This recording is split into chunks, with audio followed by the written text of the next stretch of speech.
बाजीराव बलाड़, जिसका एकमात्र सपना था कि अटक से कटक तक जो कि एकमात्र झंडा होगा मराठा झंडा और हिंदू साम्राज्य का झंडा।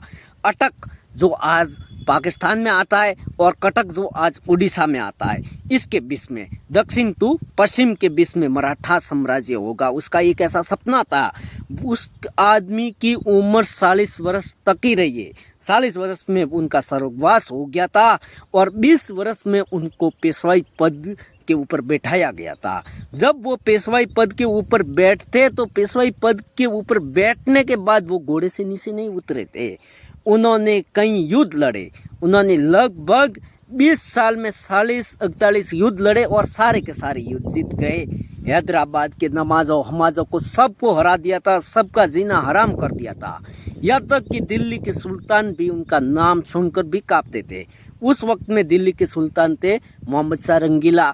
तो मोहम्मद शाह रंगीला के दरबार में एक दिन बात आई कि ये बाजीराव है कौन, ये दक्षिण में बहुत फड़फड़ाता है। तो उनके मंत्री संतरी बैठे थे। उसने कहा कोई नहीं है, मराठा साम्राज्य का एक नॉर्मल पेशवा है, कुछ भी नहीं है वो आपके सामने। आप तो दिल्ली के सुल्तान है, आप अगर हुक्म कर दे तो उसे तो 5 मिनट में मार देंगे आक्रमण करके। बादशाह ने कहा नहीं जाने दो, वो छोटा मोटा दक्षिण में फड़फड़ाता है, छोड़ दो। जब ये बात बाजीराव सुनते कि कल हमारे बारे में जो कि दिल्ली दरबार में ऐसी बात चली है, तो वो मात्र 500 घोड़सवार और मराठा सैनिकों के साथ दिल्ली की तरफ कूच निकलता है। और दिल्ली का जो कि मार्ग था वो 48 घंटा का था, जो कि 15-16 घंटा में पूरा करके दिल्ली के बाहर आकर बैठ गए थे अपना डेरा डालकर। तभी मोहम्मद शाह रंगीला और उसके सेनापति दिल्ली छोड़कर भाग गए थे।